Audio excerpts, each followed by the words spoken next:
Nous sommes ensemble jusqu'à 23 h en direct pour vivre ensemble les moments forts de ce premier tour des élections départementales en Haute-Normandie. Je vous le rappelle, 35 cantons en Seine-Maritime, 23 dans l'Eure. L'Eure basculera-t-elle à droite? La Seine-Maritime restera-t-elle un département d'ancrage pour le PS? Réponse en compagnie de Philippe Goudet, bien sûr, avec lequel nous reviendrons évidemment en compagnie de nos invités ici sur notre plateau sur les enseignements à tirer de ce premier tour.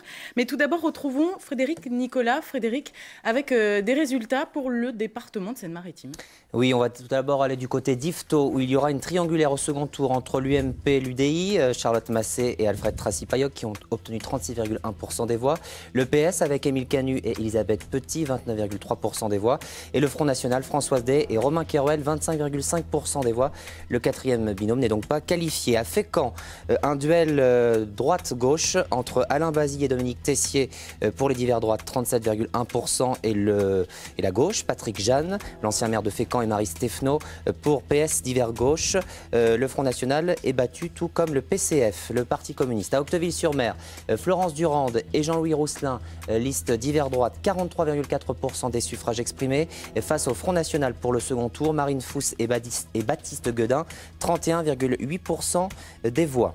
On va partir cette fois toujours sur la pointe de côte du côté de Notre-Dame de Gravenchon. Martine Blondel et Bastien Corriton pour le Parti socialiste ont remporté 41% des voix.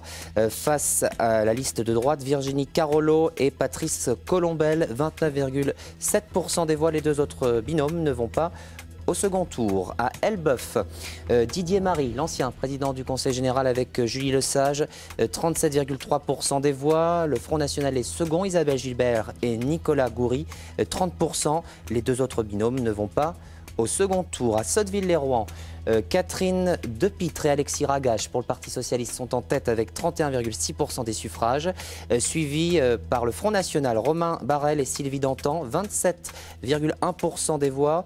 Il y avait 5 binômes au total, les 3 autres ne sont pas qualifiés. Saint-Étienne-du-Rouvray, toujours dans l'agglomération rouennaise, la liste divers gauche, Séverine Bott et Hubert Wulfranc, le maire de Saint-Étienne-du-Rouvray, est élu au premier tour, 50,13%. Il y a un second tour avec Maxime Argentin et Daniel Bazin, c'est très serré, du Front National, 27,27% apparemment, même malgré ce 50%. Darnétal, 3 binômes pour le second tour. Marianne Follet, Jacques-Antoine Philippe pour le PS, Christian Le Serre, Annie Prieur pour la droite, et le Front National, 3e position, Elisabeth Lalandeau et Serge Lefebvre. Bois-Guillaume, on l'a dit tout à l'heure, Pascal Martin élu du premier tour, avec Nathalie Lecordier, liste divers droite. Encore quelques résultats pour être complet. Bolbec, Bruno Blondel et Josiane Onvaux pour le Front National, 25,53% des suffrages. En ballottage avec la liste divers gauche, Dominique Métaux, Muriel Moutier-Le Serre, 24,9% des voix. Caudebec, Les Elbeuf, un duel PS-FN pour le second tour, vous allez voir, avec Frédéric Mach et Nadia Mesrar face à Patrick Bélanger et Gwenaël Lelargue. Enfin, Neuchâtel-en-Bray.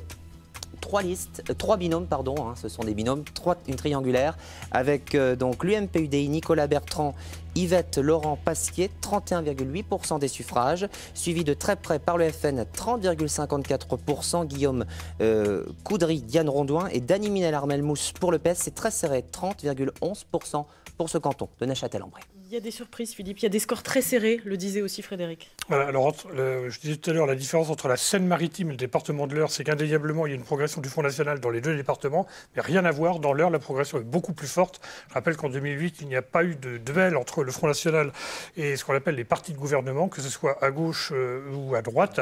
En 2011, il y en avait 6, et là, il y en aura probablement encore plus. On va attendre évidemment les résultats à la fin de cette soirée pour en savoir davantage. Du côté de la Seine-Maritime, il n'y a eu qu'un seul élu dès le premier tour. Alors c'est aussi consécutif à la faible mobilisation, même si elle était plus forte qu'en 2011. Elle n'a pas été si forte que ça, puisque je rappelle que pour être élu au deuxième tour, pour être élu dès le premier tour, il fallait dépasser les 25% des inscrits et évidemment atteindre 50% plus une voix pour l'emporter. Donc Passy-sur-Eure au premier tour dans l'Eure, c'est Pascal Lehongre, et puis Bois-Guillaume, donc Monsieur Martin. Et autre chose aussi qu'on peut dire, c'est que donc progression du Front National, la droite progresse également, et le PS en Seine-Maritime, finalement finalement s'accroche sur ces bastions, le PS et le PC d'ailleurs. C'est vrai à Saint-Étienne-du-Rouvray, c'est vrai à Sotteville, c'est vrai dans d'autres villes de la grande agglomération qu'on appelle maintenant la métropole rouennaise, donc à suivre. On va partir dans l'Eure, s'intéresser justement au canton d'Évreux-1. On reviendra plus tard aux résultats dans l'Eure, mais à Évreux-1, c'était un duel classique gauche-droite qui donc se profile pour le second tour. L'UMP arrive en tête avec 33% des votants. Le FN, malgré un score plus élevé qu'en 2011, ne se qualifie pas pour dimanche prochain. Reportage sur place, Emmanuel Partouche avec Éric Lombert. À l'hôtel de ville d'Évreux, les résultats sont annoncés par Guy Lefranc, le maire de la ville. C'est lui qui a fait basculer la municipalité à droite l'an dernier. Pour ses deux adjoints qui se présentaient sous la bannière de l'UMP, leur score de 33% des votants est une reconnaissance. Le fait d'avoir été élu l'année dernière avec l'élection municipale autour de Guy Lefranc, on a en droit de penser que je dirais qu'il y a un travail qui est reconnu depuis un an maintenant. Donc ça, effectivement, de notre point de vue, c'est une bonne chose. Maintenant, l'élection n'est pas jouée. Il y a un deuxième tour. Arrivé en deuxième position avec 500 voix de retard, le candidat PS garde espoir dans un rassemblement de la gauche au second tour. Car ce dimanche, elle partait divisée. Mais ce qu'il regrette surtout, c'est une campagne menée sur des enjeux nationaux par ses adversaires. C'est une sanction nationale qui a été fortement alimentée par les campagnes de l'extrême droite et de la droite, qui ont été des campagnes nationales, se contrefichant de ce qui se fait dans le département. Avec un score inférieur à 12,5% des inscrits, le FN arrive troisième, mais ne se qualifie pas pour le second tour. Voilà pour le premier canton d'Évreux. On va peut-être s'intéresser à d'autres résultats dans l'Eure, Frédéric. Oui, donc ce canton 1, les résultats précis sont les suivants. L'UMP Stéphanie Auger-Ludovic Bourrelier, près de 34% des suffrages, 33,97.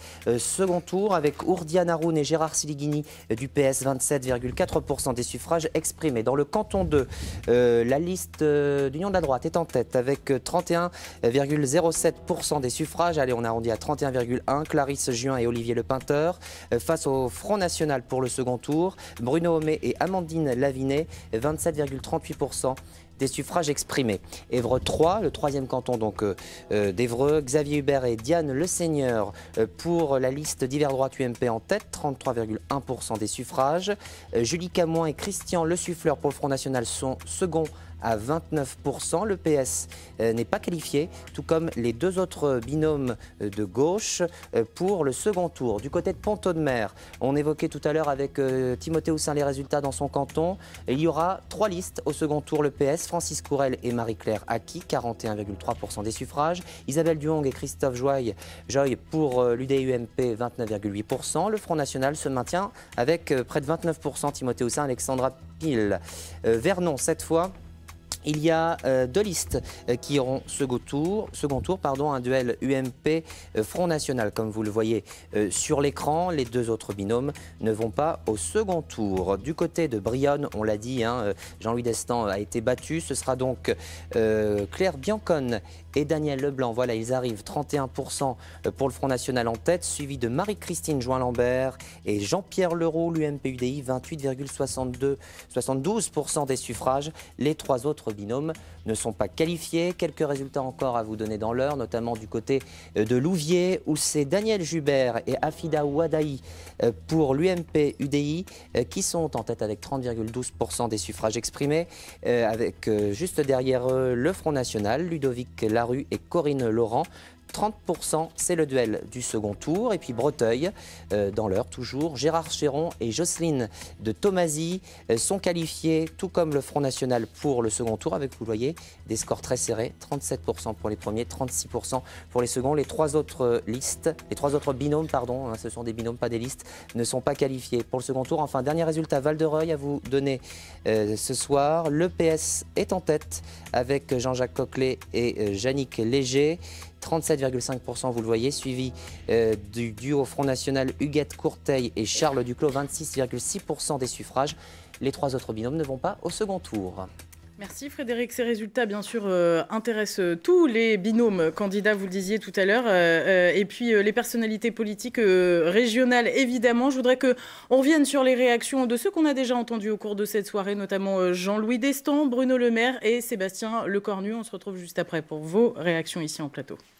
le problème majeur dans ce département, ça a été la division à gauche. Je suis le premier comme candidat à cette élection cantonale à en payer le prix, et j'en paye un prix fort.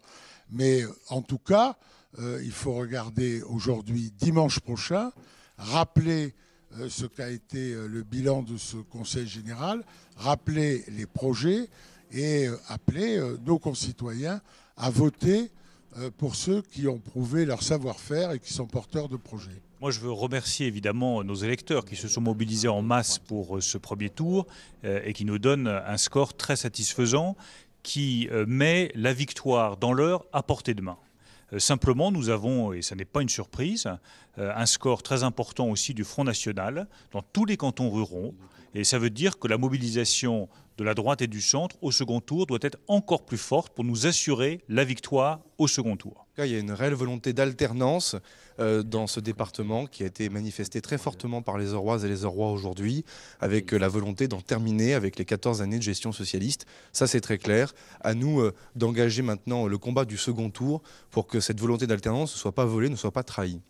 Voilà, Sébastien Lecornu, maire de Vernon, qui serait d'ailleurs peut-être pressenti, pourquoi pas, pour un éventuel fauteuil de président pour le département de l'Eure. On verra, il est bien sûr trop tôt pour le dire. L'Eure, qui est un département qui était à gauche depuis 2001 avec Jean-Louis Destin, que la droite voulait voir revenir dans son escarcelle. Vous savez, le président Destin avait coutume de dire régulièrement, à chaque fois, notamment la presse nationale, pas spécialement la presse régionale, annonce qu'on va perdre. Alors en 2004, en 2008, en 2011, et bien finalement on tient. Mais là, le pari est très très difficile pour une majorité de gauche. Pourquoi ? Tout simplement d'abord parce que le Front National progresse partout. Ce qu'on disait tout à l'heure, on le confirme, c'est-à-dire que le Front National progresse, mais en plus est devant la plupart des candidats et donc est en passe de se maintenir pour le deuxième tour. Ça, c'est le premier renseignement. Deuxièmement, la droite qui avait gagné les élections municipales en remportant la plupart des grandes villes du département de l'Eure poursuit sur sa lancée avec des figures jeunes qui sont arrivées lors des municipales à la tête de nouvelles équipes. Alors c'est le cas de Sébastien Lecornu à Vernon, c'est le cas de Frédéric Duchelet aux Andelys et c'est le cas d'Alexandre Rasser à Gisors pour ne citer que. Et puis c'est aussi l'annonce de la disparition de figures qui avait marqué, une disparition politique bien évidemment, et en politique, comme disait le président Mitterrand, on n'est jamais complètement mort, eh bien de figures politiques qui ont marqué le département de l'Eure. On pense notamment à Anne Montsouret, à Claude Béard et évidemment à l'emblématique président du Conseil général qui a été battu dans ce canton où il s'est présenté en prenant des risques, c'est vrai, mais il les a assumés jusqu'au bout. Et il a dit quand on est président sortant, eh bien on prend les risques. Et là, malheureusement pour lui, ça s'est retourné contre lui. On va partir pour le Havre, Philippe, parce que Frédéric a 3 résultats pour la Porte Océane. Oui, et même 5 depuis, puisqu'ils arrivent les uns après les autres. On va faire dans l'ordre. Le canton A, l'UMP est en tête, 28,9% des suffrages exprimés. Face au Front National, ce sera donc un duel UMP-FN. Vous le voyez, les résultats et les autres binômes, c'était très serré, qui n'iront pas au second tour. Le canton 2, le Front National, est en tête avec Philippe Fouché-Saillanfest et Corinne Riquet-Boulier, 27,6% des suffrages exprimés. Ce sera un duel avec le PS, Jérôme Dubo et Nacera Vieuble. UMP et Divers Gauche n'iront pas au second tour. Le Havre 3, c'est le Parti communiste qui est en tête avec Jean-Paul Lecoq, son binôme avec Sophie Hervé, 41,7% des suffrages exprimés. Et face au FN, Pierre-Élie Peulfin et Valérie Zoun, 26,9% des suffrages exprimés. L'UMP et le PS ne vont pas au second tour. Le Havre 4, le FN est en tête, comme nous le disait tout à l'heure Emmanuel Darcel. Damien Lenoir, Michel Nucat, 30% des suffrages exprimés face à la liste de droite. Louisa Coupé, Sébastien Tassery, 27,5% des suffrages exprimés. Et puis le Havre 5 qu'on a eu également. Agnès Firmin-Lebaudot et Patrick Tesser pour l'UMP sont en tête, une confortable avance, 41% des suffrages exprimés. Henriette Ferniez, Antoine Siffert pour le parti le PRG, le Parti radical de gauche, 21,3% des suffrages exprimés. Ils vont au second tour face à l'UMP. Et le Havre 6, qu'on découvre à l'instant, 47,5% des suffrages exprimés pour la liste UMP-UDI. La liste PS est numéro 2, 21,8% des voix. Donc un duel UMP-PS pour le second tour. Le FN n'ira pas au second tour. Voilà, vous avez donc les résultats pour les 6 cantons du Havre. Avant de revenir en détail et d'analyser bien sûr tous ces résultats, je voudrais qu'on vienne sur quelques réactions recueillies auparavant lors de cette soirée, celle d'Antoine Ruffnac, de Nicolas Roulier et de Pascal Martin. Et on se retrouve après ici avec nos invités en plateau. Sur le sujet du second tour, je partage l'opinion exprimée par par Édouard Philippe. Je, du reste, en accord avec lui sur beaucoup de sujets. Je n'imaginerais pas, pour ce qui me concerne, de voter pour un candidat du Front National. Et j'observe que parmi les candidats de gauche, je pense notamment au sein de l'agglomération du Havre, je pense au maire Larfleur ou au maire de Gonfreville-Lorcher, j'ai eu des partenaires dans l'agglomération avec qui j'ai pu travailler en confiance, et je garde un bon souvenir de ce travail en commun. Le premier sujet, c'est le rassemblement de l'ensemble des électeurs de gauche derrière les candidats de gauche qui seront en capacité de se maintenir au deuxième tour, et ils seront nombreux, et c'est la possibilité que nous entrevoyons de préserver cette majorité départementale. Et puis bien sûr, le deuxième enseignement, c'est l'attitude à tenir par rapport au Front National qui doit être la plus claire possible. Nous avons tout au long de cette campagne énoncé d'une part des vérités qui sont celles d'une faillite de l'actuelle majorité de gauche en Seine-Maritime, une faillite budgétaire. Et puis aujourd'hui, nous nous retrouvons face à une partie des socialistes qui sont qualifiés pour le deuxième tour, des communistes qui, c'est le moins qu'on puisse dire, j'entendais Nicolas Rouly qui évoquait le rassemblement, mais il faudra quand même rappeler combien, notamment, les élus du Parti communiste ont été critiques tout au long de ce premier tour. Voilà, Pascal Martin, élu d'ailleurs dans son canton de Bois-Guillaume.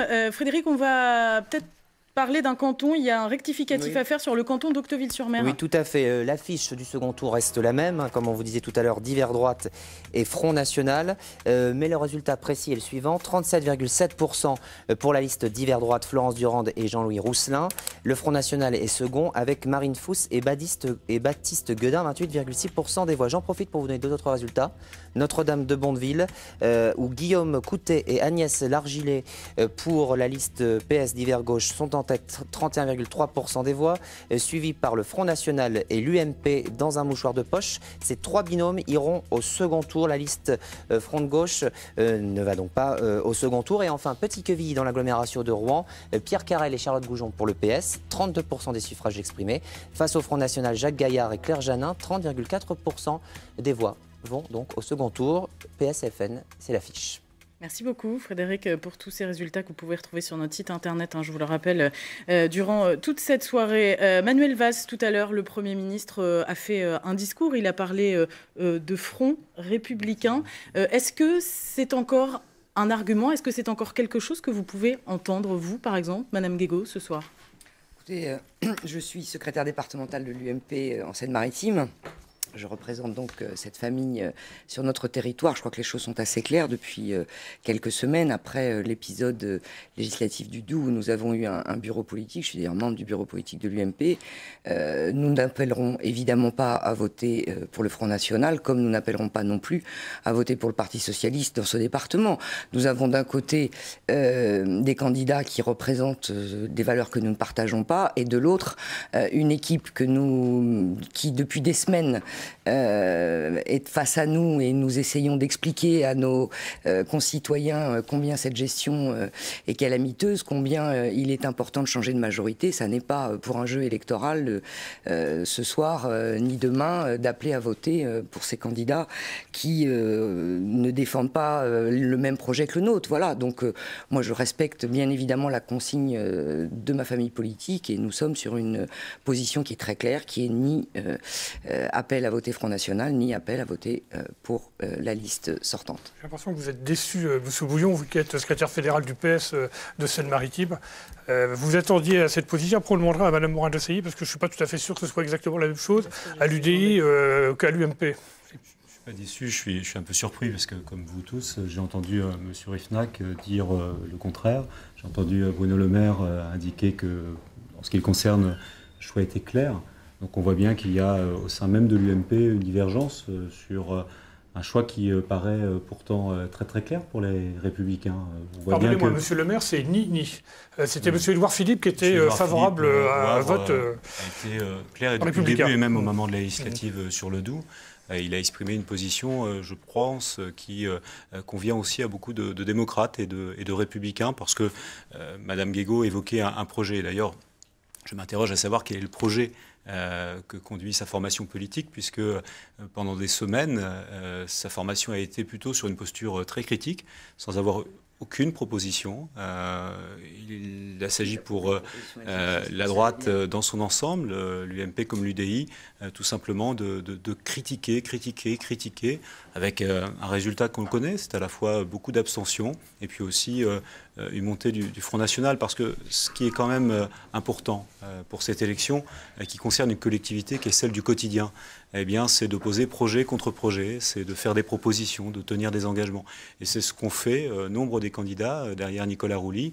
Et d'ailleurs, vous l'avez dit tout à l'heure, si notre formation politique résiste un peu mieux ici qu'ailleurs, c'est bien parce qu'à la fois, il y avait des candidats qui s'inscrivaient dans la proximité, mais aussi dans des engagements, dans des propositions qui relève aussi de la compétence de cette collectivité. Alors, selon vous, l'abstention et la progression du Front National, on va y revenir dans quelques instants, c'est de la faute de l'opposition au sein des départements. C'est pas le gouvernement, c'est pas la gauche qui est au pouvoir, c'est pas le PS.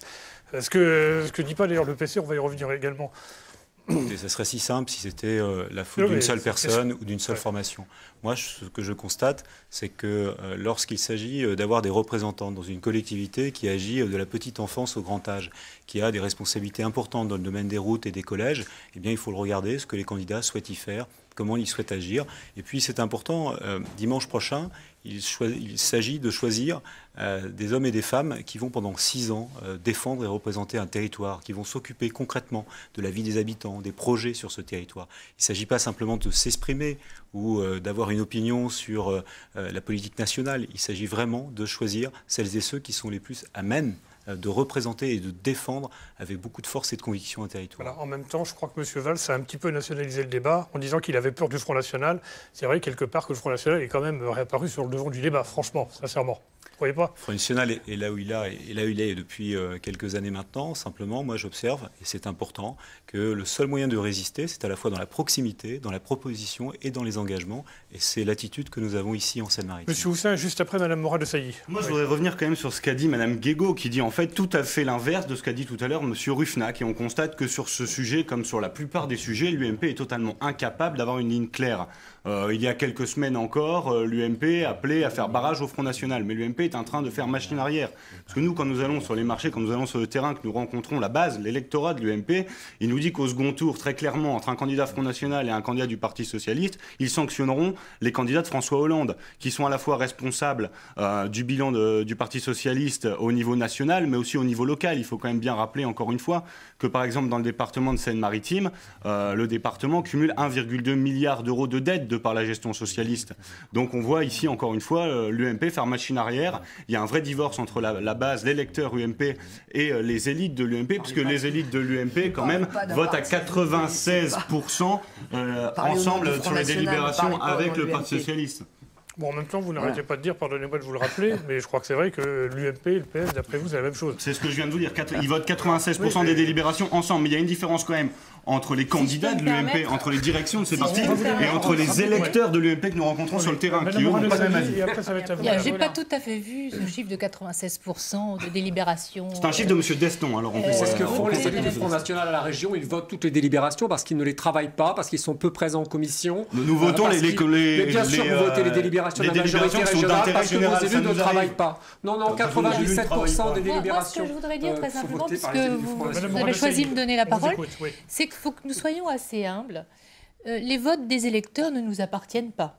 D'ailleurs, un certain nombre d'entre eux ont choisi de ne pas se rendre dans les bureaux de vote ce week-end. Pourquoi ? Pour aussi manifester une forme de colère et de rejet. J'entendais M. Bouillon évoquer l'engagement du gouvernement et des majorités départementales.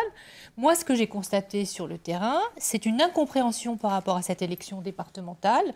D'abord, on nous a annoncé la suppression du département, puis son maintien, puis on nous dit pour un temps peut-être. Nous n'avons pas terminé de débattre des compétences de cette collectivité au Parlement. Vous le savez, ceux qui sont parlementaires autour de cette table. Il y a un nouveau mode de scrutin aussi qui peut générer une forme d'incompréhension. Donc il y a une très forte abstention qui est aussi une forme de vote de protestation. Donc l'enjeu va être de mobiliser pour le second tour toutes celles et tous ceux qui souhaitent une vraie alternance à une gauche plurielle qui associait l'extrême gauche, le Parti communiste et les écologistes, et qui ont eu aux commandes le département toutes ces dernières années. Le bilan, nous le connaissons, il est désastreux, cette dette immense, ces charges de fonctionnement plus importantes que nulle part ailleurs en France. Bon, bien sûr, M. Martin l'a bien expliqué tout à l'heure. Donc l'idée, c'est de faire front pour porter une alternance claire de partis politiques responsables qui ont choisi de s'associer, l'UMP et l'UDI, autour d'idées claires, des engagements. Monsieur Bouillon, je pourrais vous envoyer le programme. Nous avons un programme très détaillé. Surtout aux habitants, ils n'ont jamais précis. Ils l'ont eu également. Ils n'ont jamais eu de projet. Ils l'ont eu également.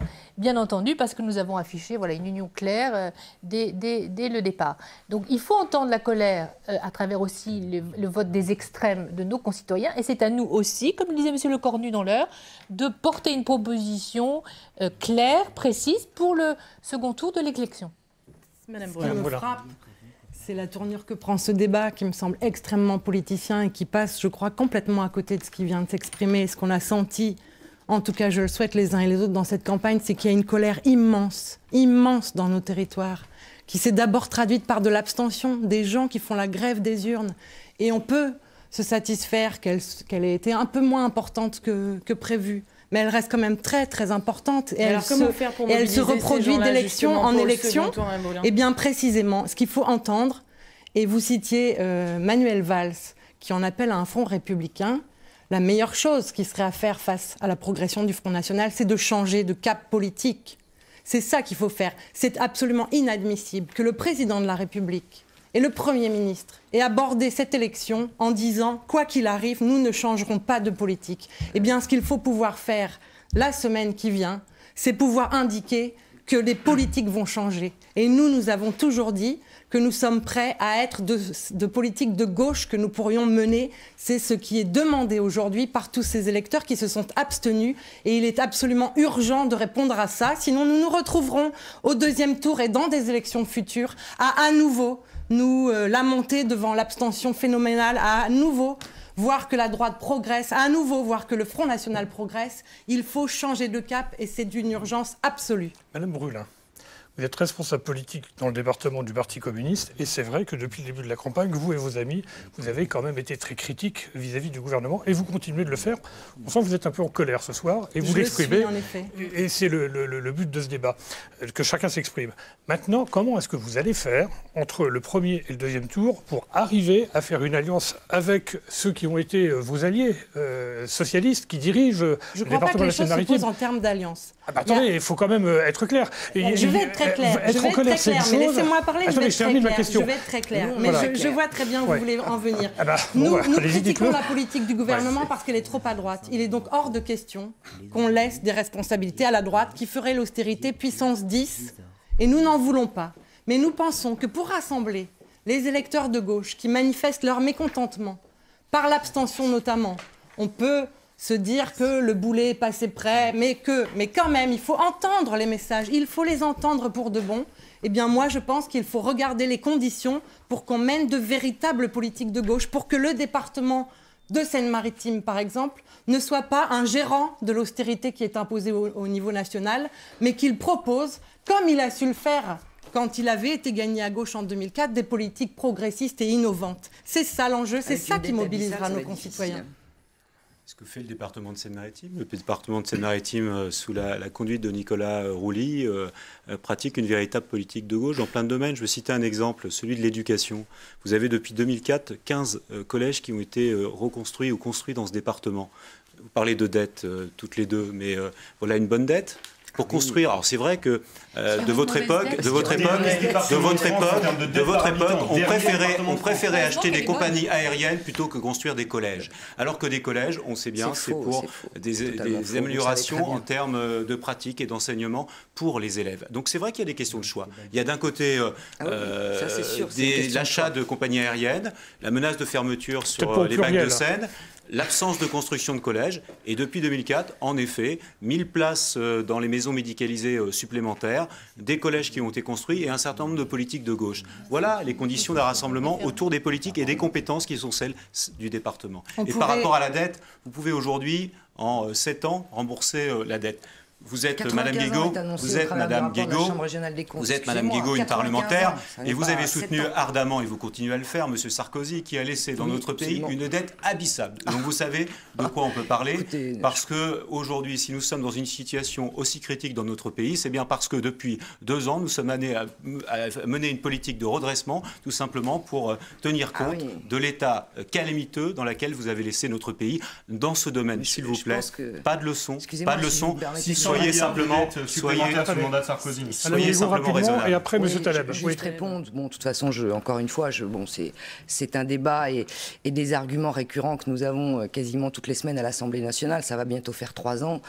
Je crois qu'à un moment donné, il faut qu'il y ait une vraie crédibilité de ce que vous annoncez et d'une vraie politique. Je veux dire, vous allez bientôt être depuis 3 ans aux affaires.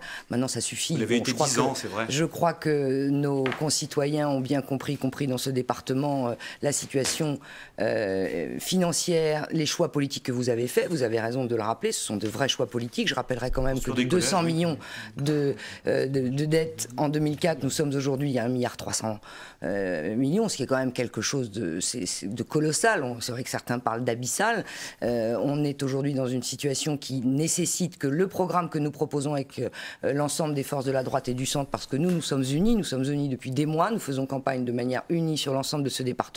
C'est vrai que ce programme, il est très clair. Il est d'avoir une certaine transparence, de recentrer la politique du département sur ses compétences obligatoires et notamment les solidarités qui sont le fer de lance, et de ne pas partir dans des projets qui sortent et qui n'ont pas de réel objectif dans cette politique de solidarité. D'autre part, de promettre à la fois une maîtrise fiscale, ce qui n'a pas été le cas. Je rappellerai qu'il y a quand même eu 6 augmentations en 10 ans de la pression fiscale dans ce département, au-delà de la dette, au-delà de l'augmentation des transports. Les familles, quand même, ont vu une augmentation de quasiment 300% sur le transport scolaire dans ce département. Et le transport à 2 €, c'est quand même une belle chose. Si vous voulez, je pense qu'on a quand même beaucoup d'éléments pour montrer que le projet de nos candidats pour pouvoir représenter l'alternance dans ce département, c'est avant tout une gestion rigoureuse, un recentrage sur les politiques de solidarité et une proximité au niveau des communes. Voilà. Mais on a effectivement un devoir de vérité vis-à-vis de nos concitoyens, de leur expliquer que la situation financière est dramatique, comme vous l'avez amené sur le plan national et comme elle est sur le plan départemental. Voilà, c'est un programme qui est très clair et très simple. Claude Taleb, comment vous vous positionnez, vous, à l'aube de ce 2e tour? Sans ambiguïté, mais moi, je crois que si on veut en effet sortir d'un débat politique dont on voit bien qu'il est quand même un peu vicié, qu'il est difficile, d'une situation dont on voit bien que finalement le Front National est l'expression sans doute d'une partie des difficultés de notre pays et surtout des difficultés de la démocratie dans ce pays, du dialogue républicain, ça suppose que l'ensemble des élus républicains, sans doute, on prenne sur nous-mêmes et qu'on fasse l'effort de se préoccuper de, je pense, ce qu'attendent quand même nos concitoyens des élus, c'est à la fois des solutions et du rassemblement. C'est-à-dire c'est l'antithèse du Front National, parce que là, sur ce plan-là, clairement, il ne joue pas. Et donc, des solutions, ça veut dire que quand le département il est en charge de l'action sociale et de la solidarité, nous, on pense que ce qui est peut-être malin, c'est de prévenir plutôt que de guérir. Donc, par exemple, d'investir dans l'habitat de telle sorte que l'habitat écologique, demain, permette de faire baisser les charges de chauffage des ménages, que de la même façon, on soit capable de mettre en place des solutions de mobilité, de déplacement qui évitent aux gens de se ruiner, parce qu'une partie de nos concitoyens qui habitent loin des agglomérations se ruinent pour tout simplement se rendre à leur travail ou pour amener leurs enfants sur le lieu d'études. C'est de ces questions-là, sur ces questions-là, qu'il faut que les élus travaillent et sachent apporter des solutions aux habitants. Et puis, là-dessus, je pense que le dialogue républicain, il est possible, et que le rassemblement, il est possible, et qu'il y a un certain nombre de manières de débattre, d'affrontements assez caricaturaux et qui ont lieu ce soir. Et je peux aussi y contribuer. Faut être à cette heure-ci, on peut se permettre peut-être de jouer un peu carte sur table et de la jouer un peu. Allez-y, lâchez-vous. Oui, mais je pense que il faut quand même prendre conscience de la situation dans laquelle on est. Quand il y a un électeur sur 2 qui globalement ne va pas voter, quand il y a un électeur sur sur 2 ou sur 5, pardon, ou un peu plus, ou sur 4, qui va voter pour se venger, mais qui en fait va se punir, parce que les électeurs qui ont voté pour le Front National, ils savent très bien que ce parti ne leur apportera aucune solution. On est en mesure de leur apporter aucune solution. D'ailleurs, on n'en portera aucune parce que je suis convaincu qu'on va savoir se rassembler pour faire en sorte qu'il n'y ait pas d'élus du Front National dans nos assemblées départementales la semaine prochaine. Mais ça ne suffira pas. Ça ne suffira pas. Et si on veut en sortir, pas la semaine prochaine, mais à moyen terme, il va bien falloir quand même un peu plus davantage travailler sur le fond. Et donc, il va falloir changer de politique. Moi, je ne mésestime pas, je ne méprise pas les questions qui ont été un peu renvoyées à des questions de politique politicienne. Moi, j'ai aucun état d'âme, et Europe Écologie, on n'a aucun état d'âme à dire que face au Front National, on votera à l'UMP pour le week-end prochain. Et de ce point de vue-là, oui, je suis quand même un peu choqué que Madame Guégaud, vous ne sachiez pas choisir, que vous nous disiez que vous renvoyez dos à dos tout le monde, que vous disiez les Républicains, le Front National, c'est la même chose. Pour moi, c'est je ne choisirais pas. Je pense que c'est désolant, que c'est pas responsable. C'est pas responsable par rapport aux habitants, parce que je pense qu'il y a des choses qui peuvent se discuter sérieusement entre tous autour de la table. Est-ce que ce type de comportement n'aide pas à ce que cela puisse se problème produire? De cohérence. Et encore une fois, je pense que la situation elle est sérieuse. On va prendre une petite respiration, on va partir en bord de mer, si vous voulez bien, à Fécamp. Après, on retrouvera Madame Brulin dans la cité des Terre-Neuve, qui était... Ah non, pas du tout, je disais pas ça pour vous, Monsieur Taleb. Merci. Je disais ça en général. Dans le débat. Pourquoi? Pour aller s'intéresser au canton de Fécamp, avec Patrick Jeanne, le socialiste, qui se présentait bien sûr en binôme, mais il est arrivé second dans le seul canton où le PS surtout était allié à Europe Écologie Les Verts dès le premier tour. C'est pour ça que je vous en parlais, Monsieur Taleb. On regarde.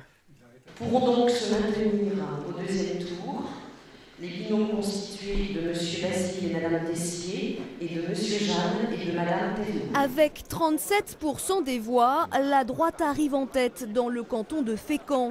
Le binôme Alain Basile et Dominique Tessier devancent donc le conseiller général sortant socialiste Patrick Jeanne.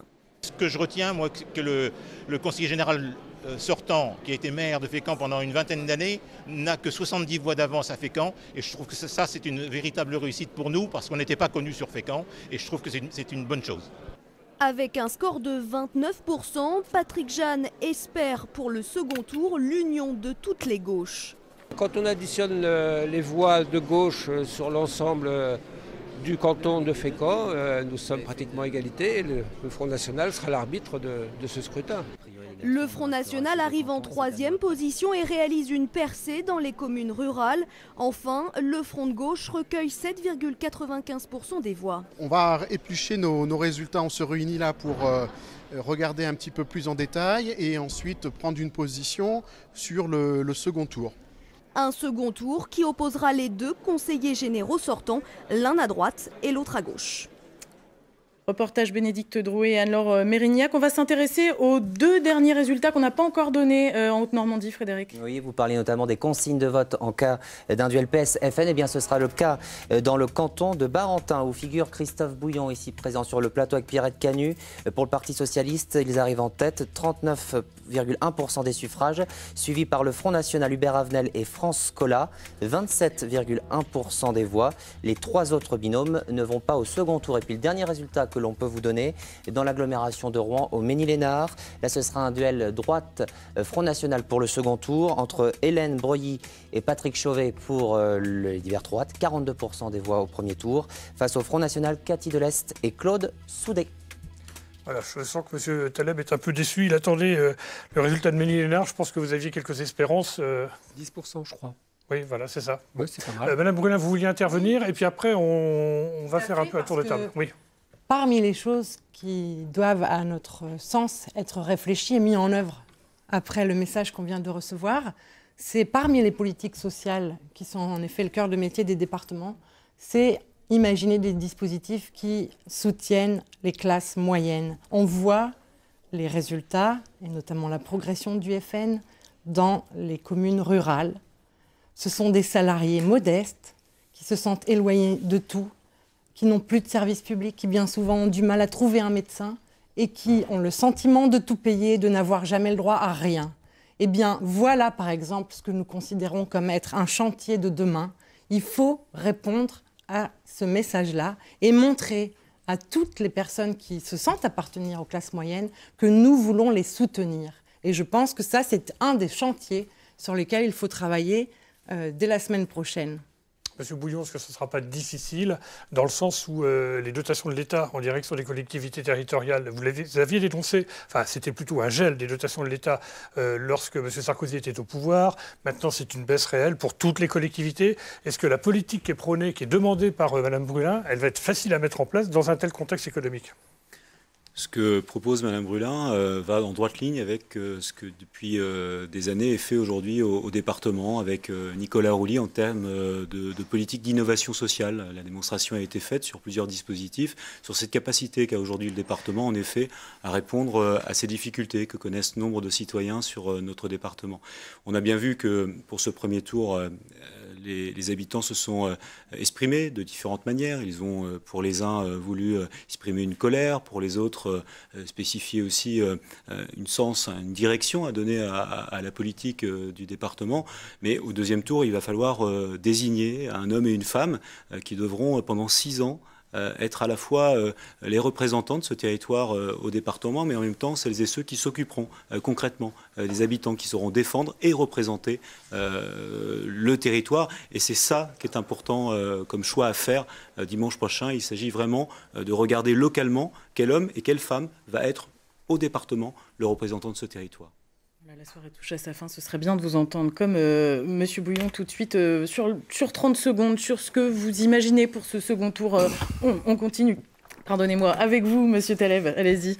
Écoutez, d'abord, peut-être un message particulier aux électeurs du canton de Pont-de-l'Arche, qu'ils ont l'opportunité d'élire la première conseillère générale aux Normandes, dans le département de l'Eure, dimanche prochain. Là, je crois que l'opportunité est vraiment très bonne. Deuxièmement, je crois qu'il est absolument indispensable de faire en sorte que le département de Seine-Maritime continue à jouer son rôle de bouclier social. Et en effet, les écologistes vont militer, vont se battre pour le deuxième tour pour faire en sorte que la gauche conserve la majorité dans ce département de Seine-Maritime. Et puis enfin, dans l'ensemble des cantons, j'ai déjà eu l'occasion de le dire, mais je le répète, nous souhaitons qu'il soit fait barrage aux candidatures du Front National. Madame Morin-Desailly. Eh bien, moi je pense que le fait que notre chef de file, Pascal Martin, qui représentait le rassemblement de l'UDI, de l'UMP et bien sûr des indépendants d'hiver droite qui se sont associés dans le cadre de la constitution de nos équipes, eh bien que son résultat soit bien sûr le signe du basculement du département qui changera de majorité. On parle bien de la Seine-Maritime, je le dis pour les téléspectateurs qui sont dans l'heure également. Bien sûr. Pour autant, cela veut dire que nous entendons le message de nos concitoyens qui sont allés aux urnes ou qui n'y sont pas allés et que nous nous engageons, nous qui portons ce changement, à mener une politique à la fois ambitieuse mais surtout réaliste, responsable devant les finances publiques, une politique également de proximité qui prend en compte cet abandon que vivent les Français et l'ensemble des territoires. Et j'ai une petite pensée pour les territoires ruraux qui aujourd'hui se sentent très relégués dans notre département. Monsieur Houssin, ensuite Madame Guégaud. Moi je rappellerai un chiffre dont on n'a pas parlé ce soir. 74% des habitants des mairies Front National qui ont été élus en mars dernier sont satisfaits du bilan de leur maire depuis leur élection. Le résultat qu'on a réalisé ce soir est exceptionnel. On est présent dans énormément de second tours, à la fois dans le 76 et dans l'Eure. Il faut rappeler que 96% des délibérations sont votées en commun par l'UMP et le PS. Moi, j'appelle les électeurs à s'offrir une vraie alternative et une vraie opposition dans les différents conseils généraux. Très rapidement, Madame Guégaud. Oui, rapidement, évidemment, moi je ne veux pas faire de satisfecit ce soir parce que je crois que le constat, effectivement, et madame, je le partage avec vous, c'est que nous avons encore beaucoup trop de gens qui s'éloignent de la politique. Donc notre objectif, c'est bien évidemment de faire basculer ce département parce que nous avons encore une fois un projet d'union. Nous avons été très clairs, ce qui n'est pas le cas de certains, face à nos électeurs et que demain, nous voulons leur proposer une alternance responsable et crédible. Voilà, donc on a du travail sur la planche, mais je fais confiance à nos candidats. Écoutez, je pense que dans l'Eure comme en Seine-Maritime, les électeurs ont plusieurs possibilités de se doter d'élus du front de gauche, parfois en rassemblement avec Europe Écologie Les Verts, comme le signalait Claude Taleb dans le canton de Pont-de-l'Arche, et que ce sera utile à la fois en opposition à la droite, dont on voit qu'elle n'a pour projet que de faire des économies sur le dos de nos concitoyens et d'instaurer l'austérité puissance 10, mais aussi de répondre profondément au message qui s'exprime aujourd'hui. Merci Madame Brulin, merci à tous d'avoir participé à cette soirée électorale consacrée au premier tour. On se retrouvera bien évidemment pour le second tour. Et puis avec Philippe, on vous accueille dès demain, journal de midi, le 19h. Et avec vous aussi pour une émission spéciale dès 12h55. Restez avec nous sur notre site internet au-normandie.france3.fr. Très belle soirée à vous et à demain.